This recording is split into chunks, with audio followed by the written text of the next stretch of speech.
senang, tapi semangat yang patah keringkan tulang. Hati yang gembira, Tuhan senang. Ayo nyanyi sama-sama ya, ikutan ya. Hati yang gembira adalah obat, seperti obat. Hati yang senang, tapi semangat yang patah keringkan tulang. Hati yang gembira, Tuhan senang.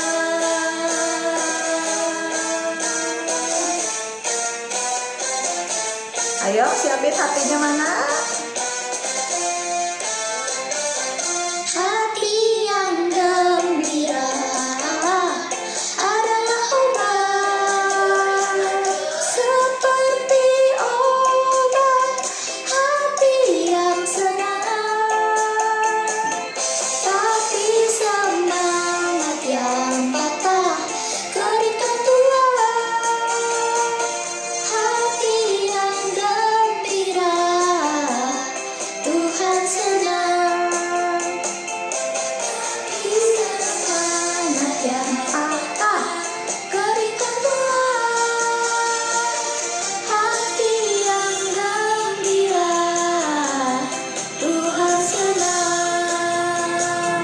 Hati yang gembira, Tuhan senang.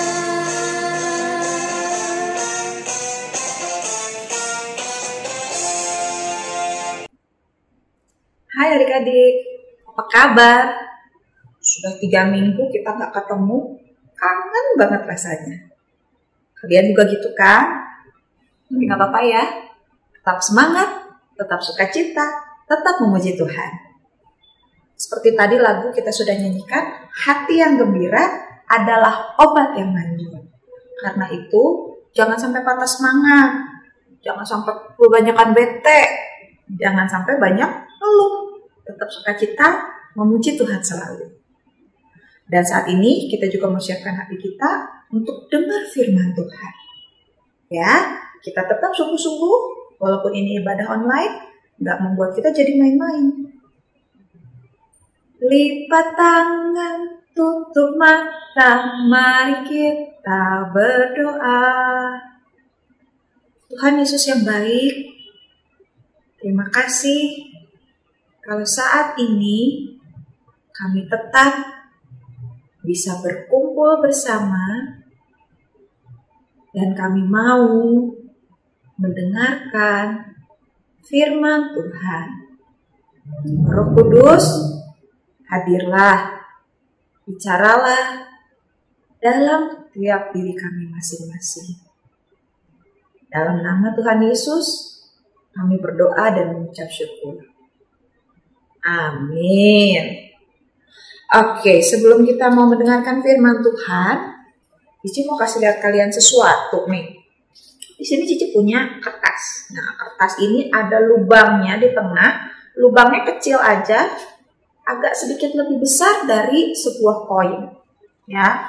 Nah, koin ini kalau kertasnya Cici lipat, kira-kira bisa masuk nggak ke dalam lubang tadi? Harusnya bisa ya, karena lubangnya tadi sedikit lebih besar daripada koin ini. Kita coba, oke? 1, 2, 3. Bisa masuk. Tapi kalau koinnya Cici ganti dengan yang lebih besar, tuh lubangnya aja ketutupan kalau sama koin ini. Kira-kira bisa masuk nggak ya? Siapa yang bilang bisa? Siapa yang bilang enggak? Oke, kita buktiin aja ya. 1, 2, 3. Nyangkut adik-adik. Gimana caranya supaya koin ini bisa keluar dari lubang tadi? Tuhan kasih Cici ide. Tuhan kasih Cici hikmat. Kalau kertasnya dipegang di ujung-ujungnya. Terus itu, rupanya itu caranya supaya koin yang lebih besar tadi bisa masuk ke dalam lubang yang lebih kecil. Nah, adik-adik, Tuhan kita hebat. Tuhan kita luar biasa. Tuhan bisa memberikan kepada kita hikmat untuk kita bisa mengerti banyak hal. Dan gak cuma di situ, Tuhan juga bisa memberikan mujizat. Kalian tahu apa itu mujizat? Hal-hal kecil ataupun besar yang hanya bisa dilakukan oleh Tuhan. Itu namanya mujizat. Nah, udah siap dengerin firman Tuhan? Sudah? Kita akan dengarkan satu kebenaran firman Tuhan yang kita sama-sama akan lihat gambarnya seperti ini. Satu kali Tuhan Yesus pergi ke satu tempat yang ada dekat Danau Galilea. Danau apa? Danau Galilea. Nah, di dekat Danau Galilea itu rupanya ada banyak orang yang sudah menantikan kedatangan Tuhan Yesus. Mereka pengen banget bertemu dengan Tuhan Yesus. Dan ada orang tertentu yang pengen datang, pengen ketemu sama Tuhan Yesus. Nah, orang ini, si bapak ini, dia seorang yang tuli. Kalian ngerti apa arti tuli? Betul, tuli itu gak bisa dengar. Dan gak cuma tuli, dia pun kesulitan bicara. Mungkin karena dia gak bisa dengar, jadi dia gak ngerti cara untuk berbicara dengan baik. Sehingga kalau di Alkitab dikatakan orangnya gagap, susah untuk bicara. Ya, dia masih sedikit bisa bicara, tapi orang-orang yang kesulitan bicara, yang gak bisa bicara, biasa disebut apa? Tuh, biasanya disebut bisu atau tuna wicara. Kalau yang tidak bisa mendengar atau tuli biasa disebut juga tuna rungu. Buat bapak ini, dia kesulitan. Dia pengen bisa mendengar, tapi belum bisa. Karena itu dia didorong sama teman-temannya untuk datang ketemu ke tempat di mana Tuhan Yesus mau datang. Dan waktu itu adik-adik, dia berhasil ketemu sama Tuhan Yesus. Teman-temannya semua bilang sama Tuhan Yesus, Tuhan tolong sembuhin teman kami ini.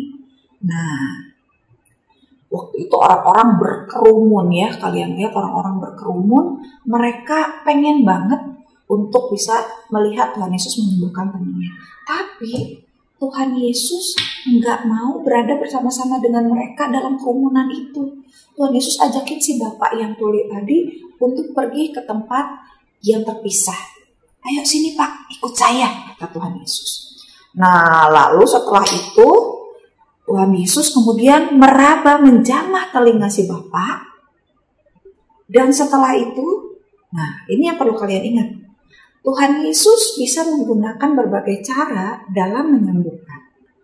Untuk si bapak ini, dia menjamah telinganya. Dan setelah itu, Tuhan Yesus meludah ke tangannya.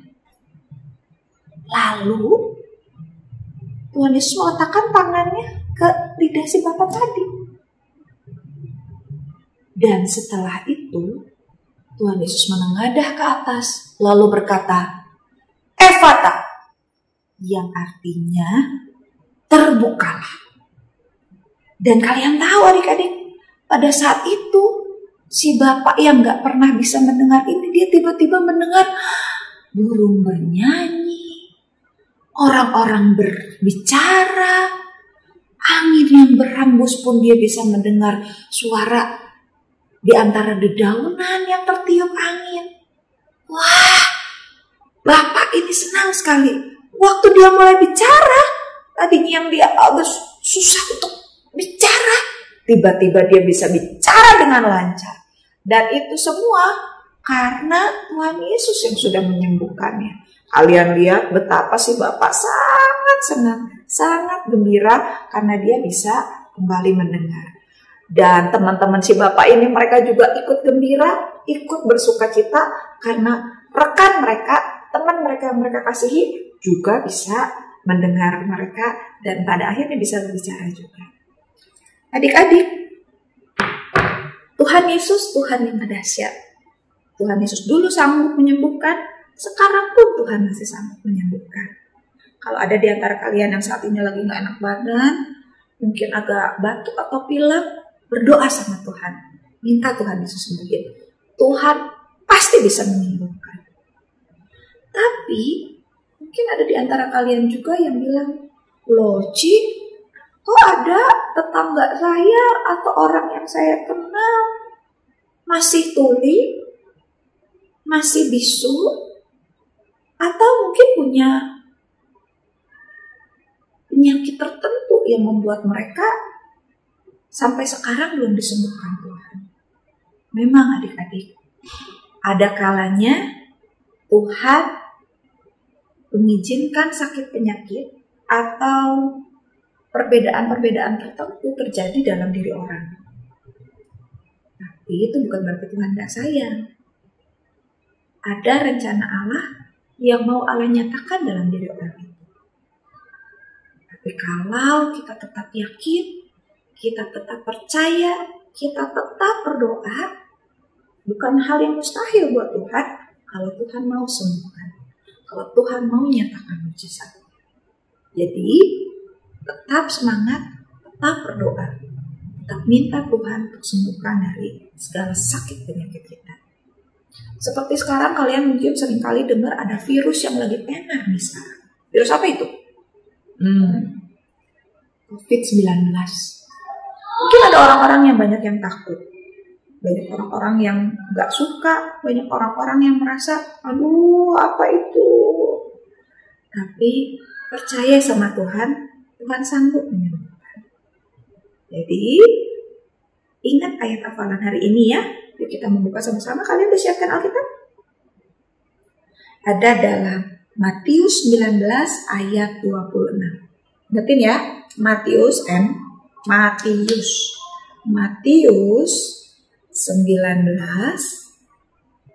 ayat 26. Matius 19 ayat 26. Bagi Allah segala sesuatu mungkin.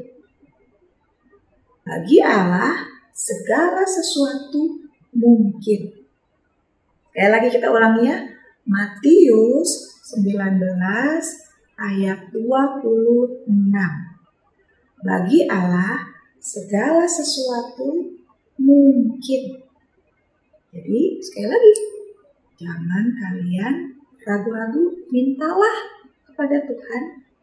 Tuhan sanggup menolong.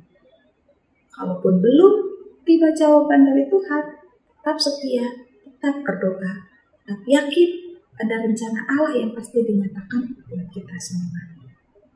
Kita akhiri firman Tuhan pada hari ini. Kita kembali berdoa ya. Buka tangan, tutup mata. Mari kita berdoa. Tuhan Yesus, terima kasih karena Engkau sudah mengingatkan kami betapa Engkau dahsyat, betapa Engkau hebat, betapa Engkau sanggup melakukan segala sesuatu dan tidak ada yang mustahil bagimu.